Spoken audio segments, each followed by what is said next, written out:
పెద్ద షాపింగ్ ప్రపంచం సిఎంఆర్ మనమేడ్చల్లో ప్రముఖ సినీ హీరో విశ్వక్ సేన్ గారిచే సెప్టెంబర్ 13న గొప్ప ప్రారంభం. నమస్తే, నేను Keshav. Welcome to Suman TV. Hydraa దూకుడు హైదరాబాద్లో కొనసాగుతుందా?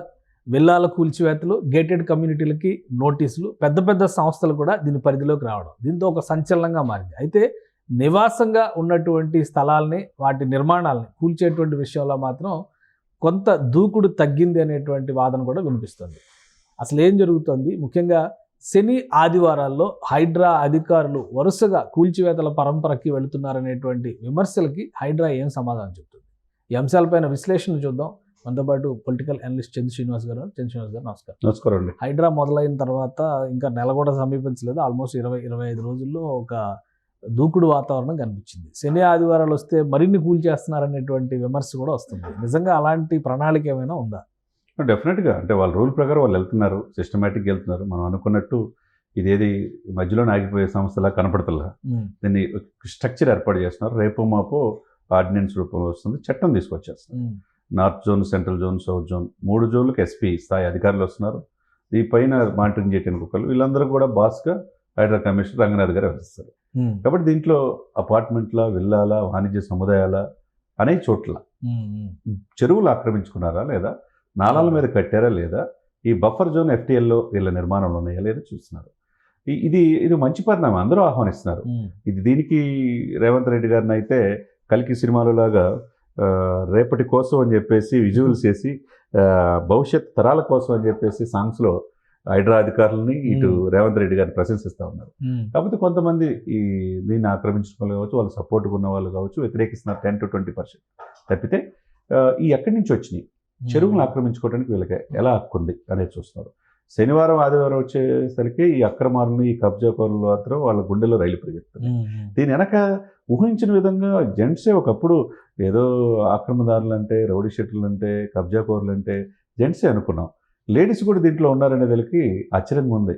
ఎక్కడో ఎన్ఆర్ఐలో ఉండి ఇక్కడి నుంచి ఇక్కడికి వచ్చిన గుర్రం విజయలక్ష్మి అంటండి ఎవరో, ఆమె ఎక్కడో ప్రకాశం జిల్లా నుంచి వచ్చి ఇక్కడ, వాళ్ళ భర్త కూడా నర్సాపేట, ఆమెమో ప్రకాశం జిల్లా, ఎన్ఆర్ఐగా ఉండి వచ్చి ఈమె విల్లాలు కట్టి 4-5 నిన్నంతా అదే చర్చ.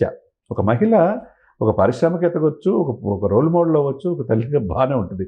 కానీ రియల్ ఎస్టేట్లో వచ్చేసి నిజాంపేట, బాచుపల్లి, తర్వాత ఈ మొత్తం మల్లంపేట ఈ పరిసరాల్లో విల్లాలు కడతాం, ఏకంగా 5-6 కోట్లకు అమ్మేసేయటం, అవన్నీ కూడా చెరువులు చూసి ఆక్రమిస్తున్నాయి. ఈ నిన్నైతే నిన్న ఒక 6 విల్లాలు కూల్చినట్టు, మొత్తం 12 విల్లాలు, 3 మాత్రం నివాసం అంతా ఆపేసి 12 విల్లాలు కూల్చేశారు. అంటే ఎవరి డబ్బు ఎవరు ఇక్కడ తీసుకున్నారు? ప్రభుత్వ సొమ్ము. చెరువులు ఎక్కడ కనపడితే చాలు అక్కడ ఈ వెనక బడా రాజకీయ నేతలు లేడీ డాన్ అని పేపర్లో, లేడీ డాన్ ఆమె గుర్రం విజయలక్ష్మి అంట. ఈ మీద 2021లోనే దిండిగల్ పోలీస్ స్టేషన్లో కేసులు ఉన్నాయి. ఎక్కడైతే చెరువులు ఖాళీగా ఉంటాయో దాని మీద విల్లాలు కడతాం, వాళ్ళు లేక్యూ అని చెప్పేసి దానికి ఒక పేరు పెట్టి అమ్మేసేయటం. దీంట్లో పేద ప్రజలు ఇదైపోతున్నారు. అప్పుడు ఆ సంస్థ పెట్టుబడి 2021లో వాళ్ళకి పడక ఆ మీద కేసులు పెట్టారు. మళ్ళీ అమెరికా వెళ్ళిపోయింది, మళ్ళీ అమెరికా నుంచి ఇక్కడికి వచ్చింది, భర్త అమెరికాలో ఉన్నాడు. ఇక్కడ వ్యాపారాలు చేసి ఎవరు మోసం చేస్తున్నారు? ఇక్కడ నిన్న అదే జరిగింది. ఈ మల్లంపేట పరిసరాల్లో ఆ విల్లాలు మొత్తం కూల్చేశారు. మీరన్నట్టు ఎవరైతే నివాసం ఉంటున్నారో ప్రభుత్వ పాలసీ ప్రకారం, ప్రభుత్వ నివేదిక వచ్చేదాకా వాళ్ళని తాత్కాలికంగా ఆపేస్తున్నారు తప్పితే వాళ్ళు పూర్తిగా ఇదే చేయట్లా నివాసం అంతా. ఇక్కడ ఏంటంటే జైబేరి కన్స్ట్రక్షన్స్, మురళీమోహన్ గారు చాలా కీలకమైన వ్యక్తి. ఆయన కూడా 3 అడుగులు దాటి అక్కడ, అదే మేము ఆక్రమణలు చేయలేదు, ఓన్లీ అక్కడ ఒక షెడ్ వేసి ఉంది, అది రిమూవ్ చేసినా కానీ తప్పే కదా సార్. ముందు షెడ్ వేస్తారు, తర్వాత హైరైలింగ్ అవుతుంది. ఇప్పుడు అది రంగనాథ్ కుంట, దాంట్లో ఆల్రెడీ రంగనాథ్ గారు 2 రోజుల క్రితం పోయి వెరిఫై చేస్తే జైబేరికి నోటీసులు ఇచ్చారు, 15 రోజుల్లో మీరు పూర్తి చేయమని. ఆయన దానికి స్పందిస్తాం. 33 సంవత్సరాలు నిజాయితీగా మేము వెంచర్ చేస్తాం జైబేరి కన్స్ట్రక్షన్స్. మేము 15 రోజులు కూడా అవసరంలా, బుధవారం సాయంత్రం దాకా మాకు టైం వస్తే చాలు. బుధవారం సాయంత్రం లోపే మేము ఏదైతే 3 అడుగులు దాటి రేకుల షెడ్లు వేస్తాం కూల్చేస్తా ఉన్నారు. అలా అందరూ రావాలి. ఇప్పుడు మురళీమోహన్ గారు ఆయన నిజాయితీకి ఇప్పటి వరకు ఆయన మీద ఒక కాంట్రవర్సీ లేదు. ఇప్పుడు చంద్రబాబు నాయుడు గారు ఉన్నప్పుడు బాగా జైబేరి విస్తరించింది అని అనుకునేవాళ్ళు, కానీ నిజాయితీగా కస్టమర్స్ కూడా ఎక్కడ కంప్లైంట్ లేనిది. ఆయన కూడా చిత్తశుద్ధితో హైడ్రా అధికారులు 15 రోజులు కూడా టైం వద్దు, బుధవారం కల్లా క్లియర్ చేస్తున్నాడు. అలా ముందుకు రావాలి. ఇప్పుడు ఇకపోతే ఒక స్టెప్ ముందుకు వెళ్తే Katasani Rambhupal Reddy, ex MLA YCP Panyam. అంటే ఇప్పుడు ఆయనకి ఎక్కడ ఉందండి? ఆంధ్రప్రదేశ్ నుంచి వచ్చి హైదరాబాద్లో ఇక్కడున్న దాదాపు అమీన్పూర్ చెరువు పరిసర ప్రాంతాల్లో కంప్లీట్గా ఆయన గోడలు కట్టేశాడంటే దాదాపు కొంతమంది 21 ఎకరాలు అంటున్నారు, కొంతమంది 51 ఎకరాలు అంటున్నారు. ఏదైనా కానీ నిన్న ఎకరాలే ఎకరాలే, 1-2 కాదు, ఎకరం అంటే 100 కోట్ల హైదరాబాద్ పలుకుతుంటే ఎవరి సొమ్ము ఇది? ఇప్పుడు ఏమో కూలి చేస్తేనేమో ఈ ప్రభుత్వం రేవంత్ రెడ్డి గారిని ఆయన రంగనాథ్ గారిని తిడతారు, కూల్చకపోతేనేమో వీళ్ళకి ఏమైందని అంటారు. ఇక్కడ మన ఇక్కడ ఏం కనపడతలేదు సార్. ఆదివారం శనివారం అనేది కాదు, వాళ్ళు సెలవులు కూడా లేకుండా ఉద్యోగాలు చేస్తున్నందుకు వాళ్ళు అప్రిషియేట్ చేయాలి. సంగారెడ్డిలో కూల్చారు, నిన్న మాదాపూర్లో సున్నం చెరువు కూల్చేశారు, తర్వాత దిండిగల్లో మల్లంపేట చెరువు ఇచ్చేశారు, అక్కడ ఒక 10 ఎకరాలు స్వాధీనం చేసుకున్నారు. ఇక్కడ అమీన్పూర్ చెరువు అయితే 51 ఎకరాలు స్వాధీనం చేసుకున్నారు. ఈ 20 రోజుల్లో 150 ఎకరాలు అయితే నిన్న ఒక్కరోజే దాదాపు 80 ఎకరాలు ప్రభుత్వ భూమి స్వాధీనం చేసుకున్నారు. ఇది ఎవరి సొమ్ము? ఈ బఫర్ జోనా మీకు తెలియదా? FTL అని తెలియదా? ఈ కాటసాని రాంభూపాల్ రెడ్డికి ఏ విధంగా ఒక ఫామ్ హౌస్, రేకుల షెడ్లు, తర్వాత పంట అక్కడ కూరగాయలు పండించడం, ఈ మాదేని చెప్పేసి ఎలా అంటారు? అంటే ఇప్పుడు అధికారులు వాళ్ళ యొక్క సర్వే ప్రకారం లేకపోతే ఎందుకు కూల్చేస్తారు చెప్పండి? ఇప్పుడు ఎవరికి హక్కు ఉంది? ఓపెన్ డొమైన్ లో పెట్టారు కదా చెరువులు, బఫర్ జోన్లు, FTL ఓపెన్ డొమైన్ లో కనిపిస్తుంది. ఒక 21 ఎకరాలు ఒక మాజీ ఎమ్మెల్యే చేశారంటే అసలు ఈ హైదరాబాద్కి కేశవ్ గారు, ఈ హైదరాబాద్కి ఏమైంది అనిపిస్తుంది. అంటే ఎక్కడ ఏం మిగలలేదా అనిపిస్తుంది ఒకవైపు. అంటే వీళ్ళకి ఇష్టం వచ్చినట్టు రాజకీయ నాయకులు అన్నున్నారని చెప్పి పార్టీలకు అతీతంగా అందరూ ఉంటారు. ఇప్పుడు ఎవరెవరు ఉన్నా, జేబేరి కన్స్ట్రక్షన్ ఉన్నా, వాసవి ఉన్నా, గుర్రం విజయలక్ష్మి ఉన్నా, ఎవరు లేడీ డాన్లైనా ఇప్పుడు రేవంత్ రెడ్డి గారి దగ్గర కుదరదండి.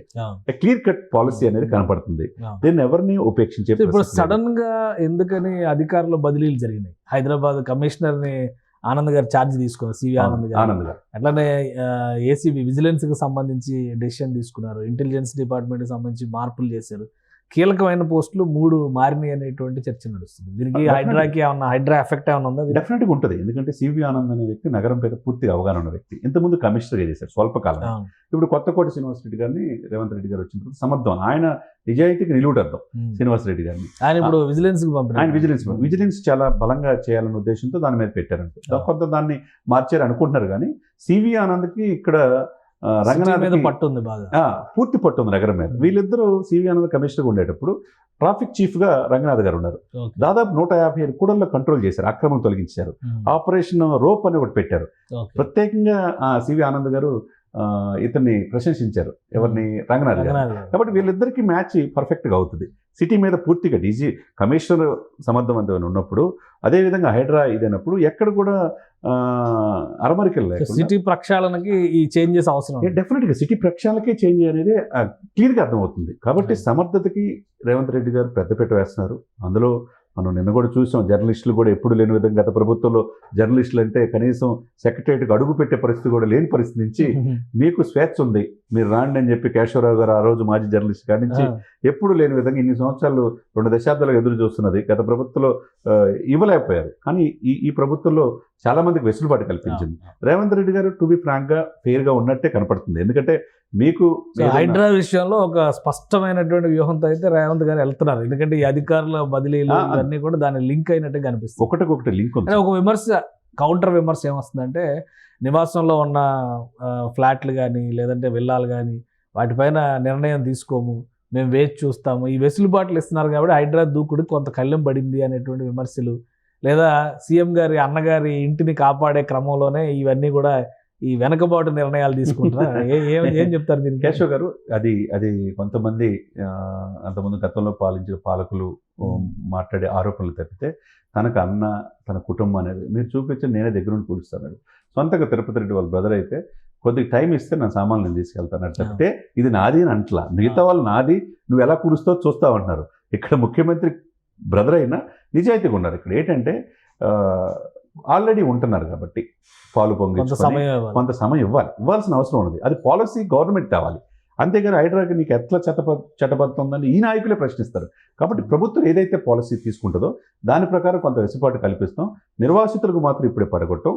కానీ ఏదైతే వాణిజ్య సముదాయాలు కావచ్చు, బఫర్ జోన్లో చెరువులు ఆక్రమించి కట్టారో అవి మాత్రం డెఫినెట్గా కూడగొడుతున్నారు. దాంట్లో భాగంగా నిన్న విల్లాలు కూల్చేశారు.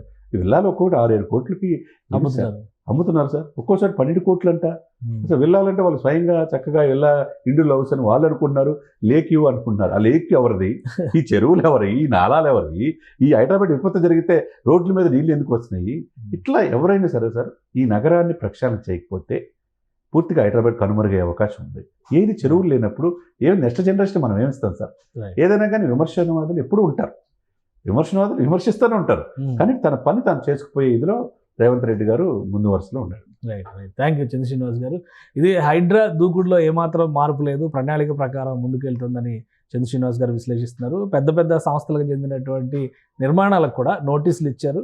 గడువులోపు కనుక వాళ్ళు తగిన చర్యలు తీసుకోకపోతే కూల్చివేతలు ఖాయంగా కనిపిస్తుంది. ఇక హైడ్రాకి మరింత బలం చేకూర్చేటువంటి క్రమంలోనే హైదరాబాద్ కమిషనర్ దగ్గర నుంచి చాలా కీలకమైనటువంటి కొన్ని విభాగాల్లో మార్పులు చేర్పులకి రేవంత్ రెడ్డి గారు శ్రీకారం చుట్టారు. కాబట్టి రాబోయే రోజుల్లో హైడ్రా ఆపరేషన్ మరింత దూకుడుగా జరిగినా ఆశ్చర్యపోవాల్సిన అవసరం లేదని చంద్ర శ్రీనివాస్ గారు అంటున్నారు. ఇది స్పెషల్ డిస్కషన్.